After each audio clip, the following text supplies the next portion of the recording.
Anka ala tanu kabara sebeke kabare kada andaba alaye kasali chaya ala tiraka yasa ana hera soro kiyama shokere kaere baraya ikramu kadanani. A'udhu billahi minash shaitanir rajim. Bismillahir rahmanir rahim. Fidèles téléspectateurs de la MTA francophone, assalamu alaikum wa rahmatullahi ta'ala wa barakatuh. C'est encore avec un grand plaisir que nous vous retrouvons pour un énième chapitre de Ciel Nouveau. Ciel Nouveau qui, je le rappelle, est cette émission initiée par l'équipe de MTA francophone pour vous édifier quant au tas de la société et aux vices qui vous entourent. Ainsi, parlant de vices, aujourd'hui nous parlerons de l'un des vices que nous pratiquons au quotidien, l'humilité. L'humilité qui en réalité devait être le meilleur chemin à adopter. Le chapitre 23, le verset 2 à 3 nous dit ceci. Assurément, sans aucun doute, le succès viendra aux croyants qui sont humbles dans nos prières. Telle est l'assurance donnée par Allah subhanahu wa ta'ala à ceux qui pratiquent l'humilité. Tout le monde aspire à la réussite. L'un des meilleurs catalyseurs pour atteindre la réussite demeure, n'est-ce pas, l'humilité.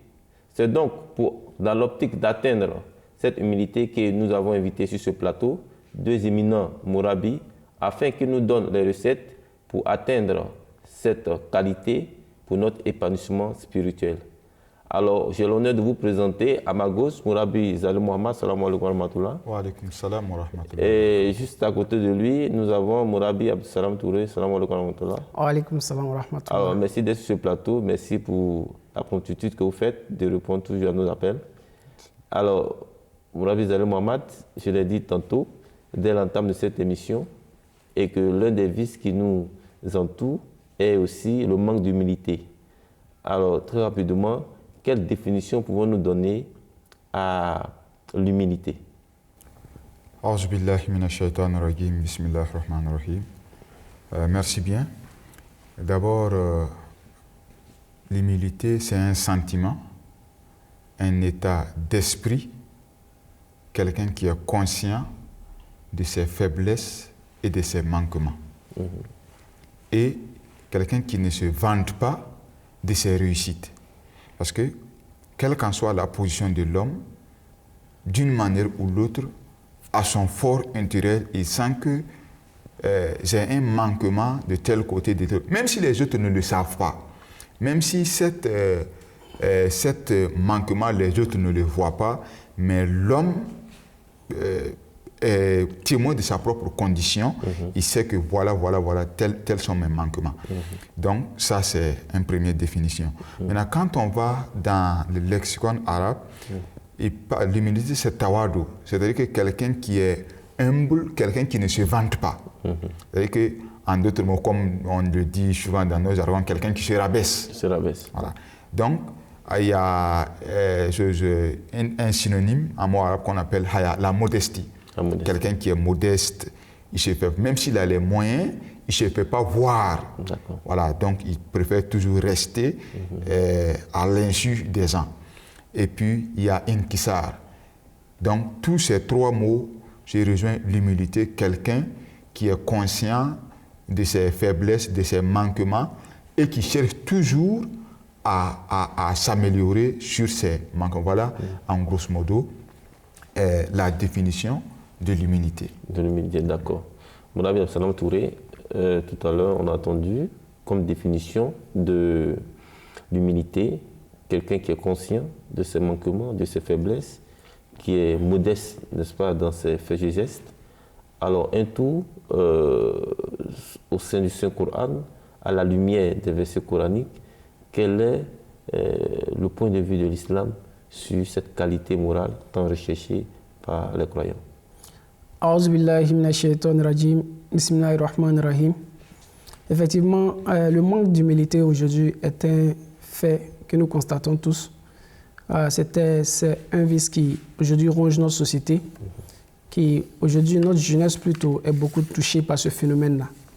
Le Coran ne pouvait vraiment passer inaperçu face à ces vices-là, car le Coran est un livre qui regroupe tout, c'est un guide pour tout le monde et pour tous les temps. Effectivement, lorsque nous regardons dans le Saint-Coran, nous verrons que l'humilité est bel et bien mentionnée.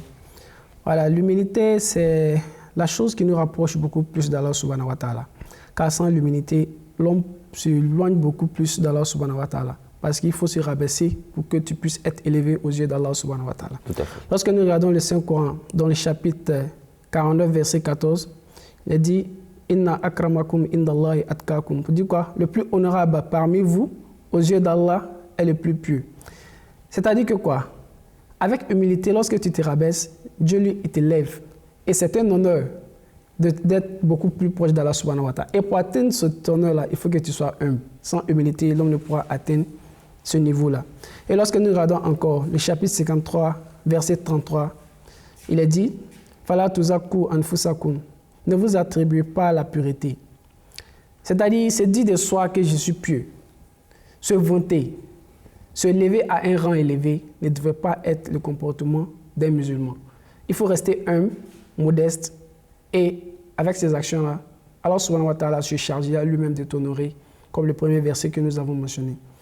Lorsque nous regardons aussi le chapitre 26, verset 216, il est écrit « Wahfid janahaka liman ittaba'aka minal mu'minin » pour dire « Et abaisse ton aile de miséricorde pour les croyants qui te suivent. » Si quelqu'un vraiment devait manquer de modestie, nous allons dire que le Saint-Prophète Mohammed allait le faire. Mais lui qui a vraiment bénéficié de tous les plus grands faveurs d'Allah subhanahu wa ta'ala est toujours resté modeste dans sa façon d'agir. Et nous voyons que le Coran a fait mention. Il faut abaisser ton aile de miséricorde pour ceux qui te suivent et être un modèle parfait. Donc effectivement, l'humilité a bel et bien été mentionnée dans le Saint-Coran à travers différents autres versets. Nous avons cité seulement que 3 pour dire que quoi? C'est quelque chose qui est vraiment nécessaire pour un croyant qui veut vraiment atteindre la place la plus proche d'Allah subhanahu wa ta'ala, devrait vraiment adopter cette méthode-là. D'accord. Mouna Bizalou Mohamed, je me tourne vers vous. Tout à l'heure, on a entendu Absalam Touro le dit au sein, n'est-ce pas, du Noble Coran. N'est-ce pas, on a vu, mention est faite, n'est-ce pas, de l'humilité. Et on a vu que Allah subhanahu wa ta'ala a vraiment mis un accent particulier sur, n'est-ce pas, cette qualité morale que devait avoir le croyant. Alors, si nous tournons vers le vénéré prophète Muhammad sallallahu alayhi wa sallam, qui est, n'est-ce pas, l'exemple et la boussole de tout croyant, quelques exemples de sa vie. Merci bien.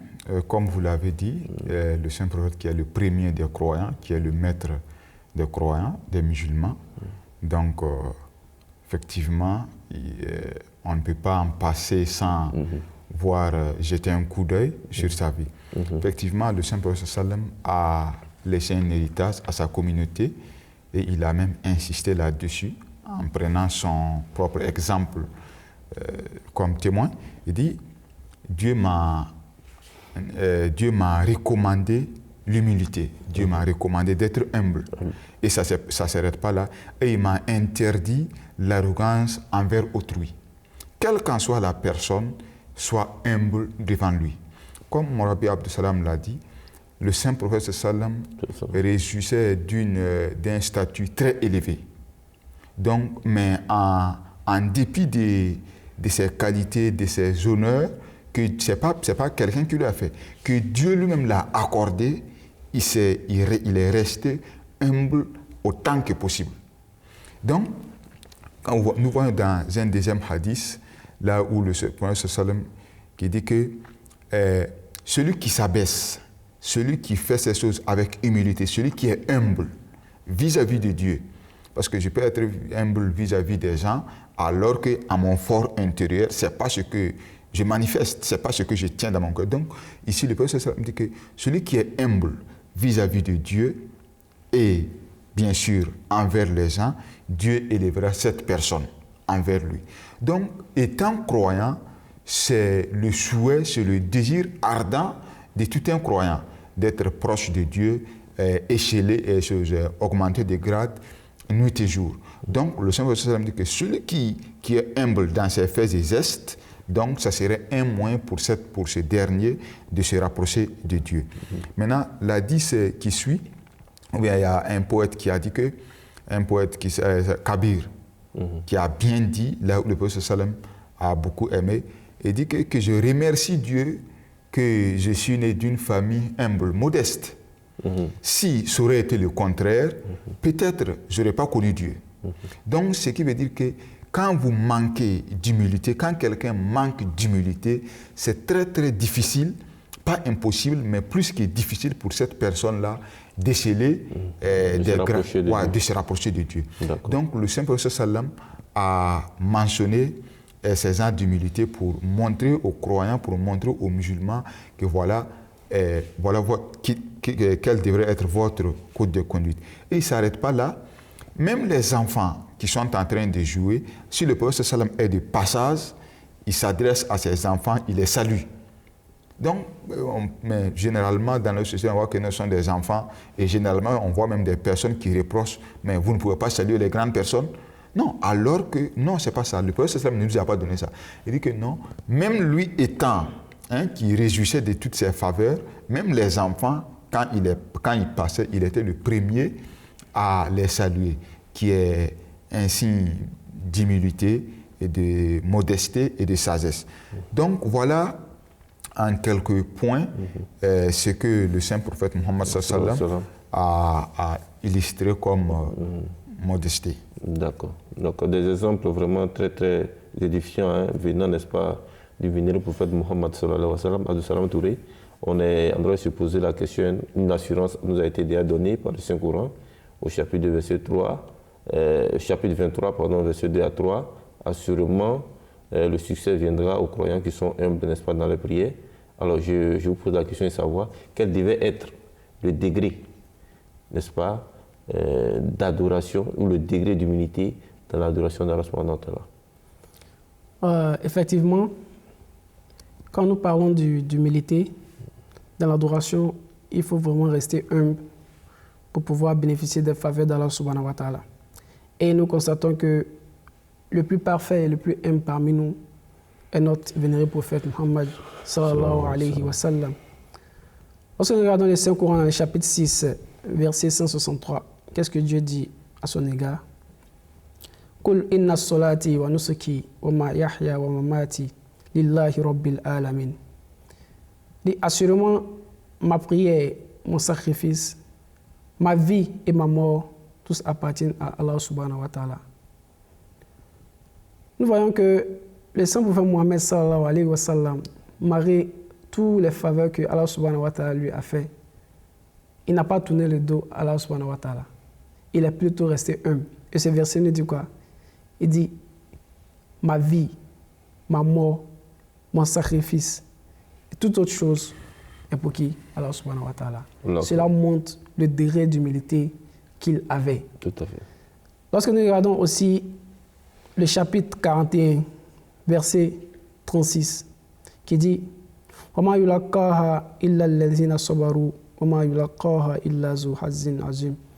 On dit, mais cela n'est accordé qu'à ceux qui sont endurants, et cela n'est accordé qu'à ceux qui possèdent une grande mesure de bonté. L'humilité dans l'adoration demande beaucoup de patience, car sans la patience dans l'adoration, c'est difficile d'être humble. Tu ne pourras dire que tu es humble dans la prière si tu manques de patience, car ta volonté ne peut pas être exécutée en même temps que tu le veux. Dieu met beaucoup de personnes à l'épreuve, dont ton niveau d'humilité, ton degré de patience amènera le niveau de ta spiritualité encore beaucoup plus proche d'Allah subhanahu wa ta'ala. Donc nous dirons que l'humilité dans l'adoration est très très nécessaire pour un croyant qui veut vraiment bénéficier des faveurs d'Allah subhanahu wa ta'ala. Devrait vraiment être humble dans sa prière. Et dans sa prière, devrait mettre en tête que tout ce qu'il fait sur cette terre devrait être pour qui? Pour le Seigneur de tous les mondes. Comme le saint prophète Mohammed sallallahu alayhi wa sallam lui est arrivé à dire à travers ces versets, pour dire que quoi, ma prière, mon sacrifice, ma vie et ma mort, tout appartiennent au Seigneur de tout le monde. Donc, l'humilité dans l'adoration est vraiment nécessaire. L'humilité dans l'adoration est vraiment nécessaire pour un bon croyant qui veut vraiment bénéficier des faveurs qu'Allah subhanahu wa ta'ala fait à ses élus. Donc vraiment, il faut être humble dans l'adoration pour pouvoir atteindre ce niveau-là. Mon Rabbi Zal Mohamed, l'humilité dans l'adoration est nécessaire pour celui qui veut exceller, n'est-ce pas, dans l'adoration d'Allah subhanahu wa ta'ala. Alors, un tour d'horizon au sein de la Jamaat, la communauté islamique Ahmadiyya, à travers quelques dits des califes, est-ce que nous pouvons avoir quelques exemples qui ont, n'est-ce pas, trait à l'humilité? Oui, très bien. D'abord, il faut reconnaître que la communauté musulmane Ahmadiyya est censée d'avoir un guide spirituel à chaque semaine qui nous donne des conseils, comment il faut s'avancer et nous prévenir de certains dangers. Donc, dans cette ligne, le calife nous a prodigué des conseils sur l'humilité. Tout d'abord, il dit, l'homme doit être à tout temps, l'homme doit être à tout moment conscient de son insuffisance, de son manquement.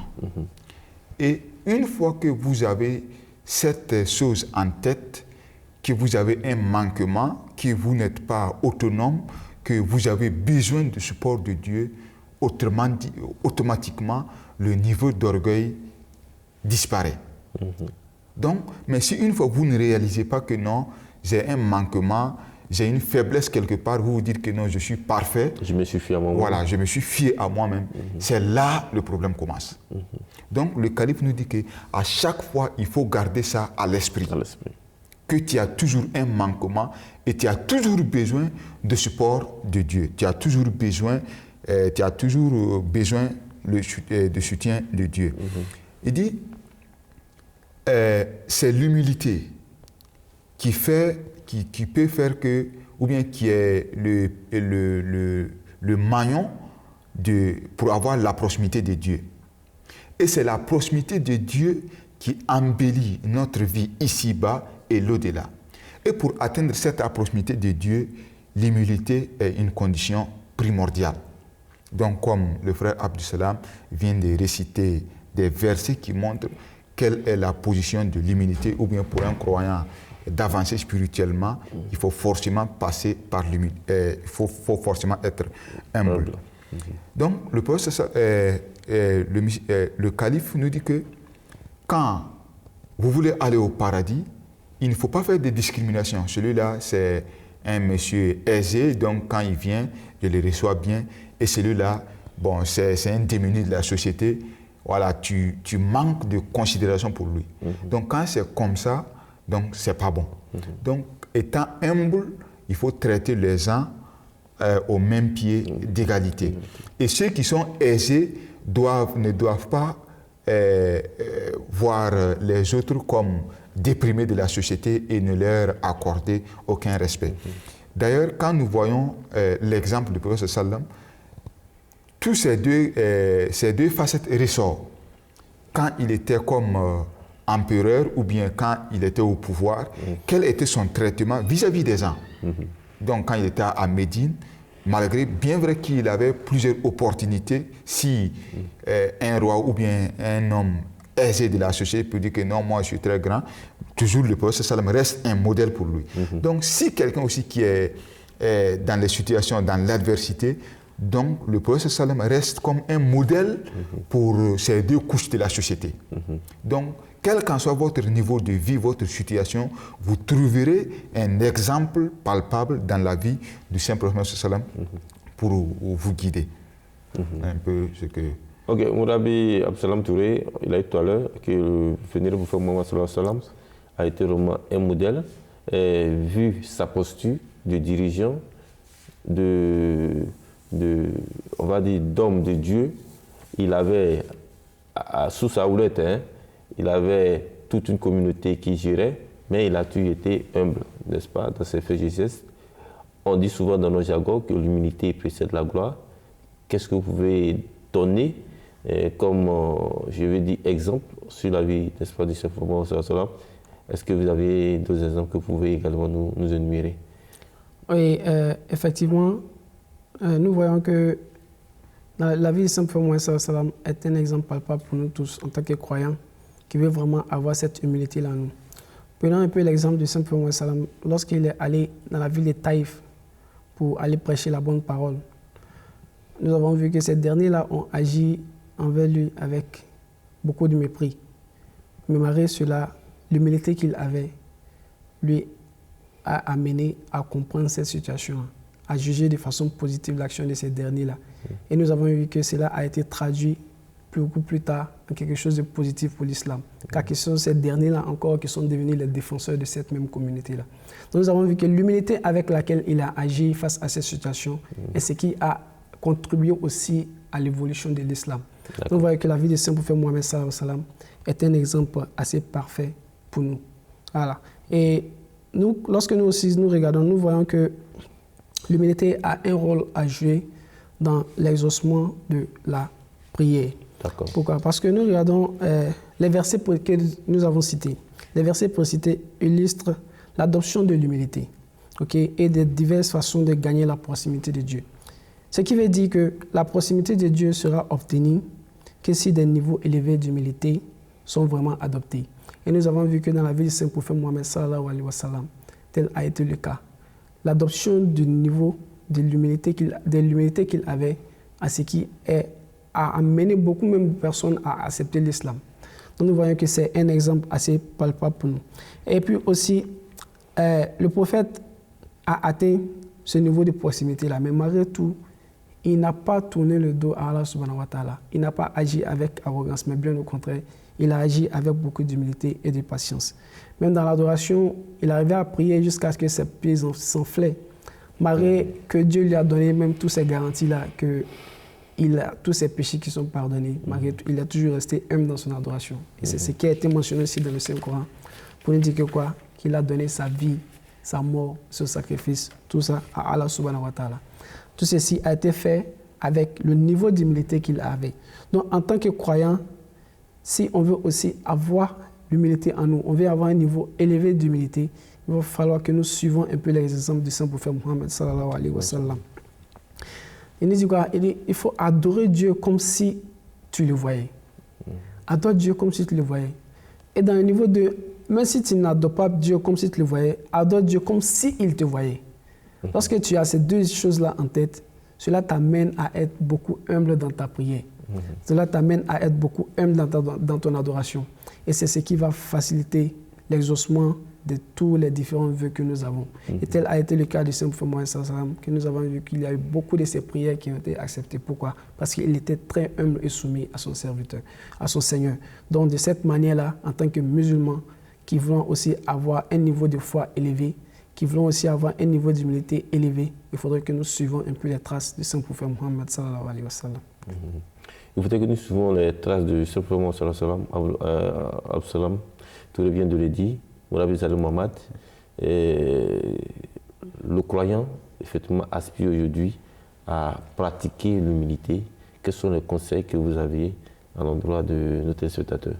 Toujours, on reste dans la vie ou bien dans le conseil du saint prophète Mohammed sallam, qui a fait une prière vraiment qui mérite une réflexion nuit et jour, et dit Allahumma ahyini miskinan wa amitni miskinan wa hshurni fi zumaratil masakin, qui veut dire ô Dieu, fais-moi, garde-moi parmi les humbles tant que je resterai vivant, et quand je serai mort, avant ma mort ou bien de ma mort, fais-moi que je suis parmi les humbles, et au jour de la résurrection, je demande que je suis ressuscité, je me ressuscité parmi les humbles. Les humbles. D'accord. Donc, vous voyez, l'état physique et spirituel du saint prophète Mohammed sallam, et il faisait cette prière avec toutes ses grâces bien comblées, et voilà la prière qu'il faisait. Donc, nous autres, on ne peut pas s'en passer, on ne doit pas s'en passer de cette prière. Nuit et jour, garder en tête nos manquements, nos insuffisances et toujours implorer l'aide de Dieu pour qu'il nous vienne en aide. Parce que sans l'aide de Dieu, on n'y peut rien. Ok, Absalom Doué, la prière du Saint-Prophète Mohammed sallallahu alayhi wa sallam, une prière vraiment qui nous interpelle, tellement elle est riche, n'est-ce pas, en sagesse, n'est-ce pas, le Saint-Prophète Mohammed sallallahu alayhi wa sallam, qui demande à Allah subhanahu wa ta'ala de le faire naître, n'est-ce pas, parmi les hommes humbles, n'est-ce pas, de le garder parmi les êtres humbles, et même de le ressusciter parmi ceux-là qui pratiquent l'humilité. Et quel sens donner à une telle prière?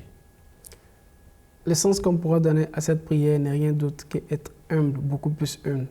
Parce que regardons un peu la personne qui est en train de faire cette prière-là. Quel est d'abord le niveau qu'il avait? Quel était le niveau de spiritualité qu'il avait? Tout à fait. Si lui, à ce niveau, arrive à faire cette prière-là, donc nous qui sommes derrière, nous devons vraiment nous poser beaucoup de questions. Voilà. Nous devons savoir que nous avons beaucoup d'efforts à faire pour pouvoir aussi atteindre ce niveau-là. Car ce n'est vraiment pas facile d'être humble. Lorsque nous regardons aussi le Saint-Coran, comme vous l'avez si bien mentionné dans le chapitre 23, quand Dieu dit le succès viendra aux croyants, de quel croyant s'agit-il? Il ne s'agit pas du croyant arrogant, il ne s'agit pas du croyant qui regarde les gens avec mépris, il ne s'agit pas du croyant qui rabaisse les autres, mais plutôt il s'agit de quel croyant? Le croyant qui est humble dans sa prière, le croyant qui est humble dans sa manière d'agir, le croyant qui est humble dans sa façon de se comporter, le croyant qui est humble dans tous les faits et gestes qu'il a dans sa vie. Donc, en tant que croyant, en tant que bon suivant du Saint-Prophète Mohammed sallam, à travers cette prière que le frère Zaleb vient de mentionner, nous devons savoir que, oui, l'humilité est vraiment indispensable pour quelqu'un qui veut vraiment atteindre un niveau de spiritualité élevé. Donc, nous avons vraiment beaucoup d'efforts à faire pour rester humble, car le Saint-Prophète Mohammed sallam, à travers tous ces exemples-là, nous fait savoir que l'humilité est vraiment indispensable pour la vie d'un croyant. Votre mot de fin? Mon mot de fin revient au conseil que le calife Ayadahullah Ta'ala bin Nasr al-Aziz a dit. Il faut toujours garder à l'esprit qu'on n'est pas autonome, on est insuffisant. Il n'y a personne au monde qui se dit que je suis parfait, qui se dit que je suis parfait, je n'ai besoin de rien. On a toujours des insuffisances. On a toujours des insuffisances. Donc, et celui qui peut nous combler, celui qui peut nous couvrir, seul Dieu. Donc, ayons recours à la prière et au conseil du Saint-Prophète Mohammed sallallahu alayhi wa sallam. Bravo, Salam Touré, votre mot de fin? Oui, j'encourage les frères et sœurs de vraiment faire l'effort de rester humble envers le Seigneur, de rester humble envers leurs parents, de rester humble envers leurs proches et leurs entourages, car c'est ce qui nous amène vraiment à avoir un rang élevé dans la société et aussi un rang élevé auprès d'Allah subhanahu wa ta'ala. Nous faisons l'effort d'adopter l'humilité dans tous nos faits et gestes. Faisons l'effort de pratiquer l'humilité et de l'exercer dans tous nos faits et gestes. Fidèles téléspectateurs de la MTA francophone et également des ciels nouveaux, c'est sur ce mot de Mourabi Abdou Salam Touré que nous allons, n'est-ce pas, nous dire au revoir, tout en retenant ceci: l'humilité est la clé qui permet d'accomplir la salade comme il se doit. Pour avancer vers le succès spirituel, c'est la première qualité morale que nous devions acquérir. Sur ce, puisse Allah nous permettre, n'est-ce pas, de cultiver l'humilité partout où nous nous trouverons. Assalamu alaikum wa rahmatullahi ta'ala wa barakatuh.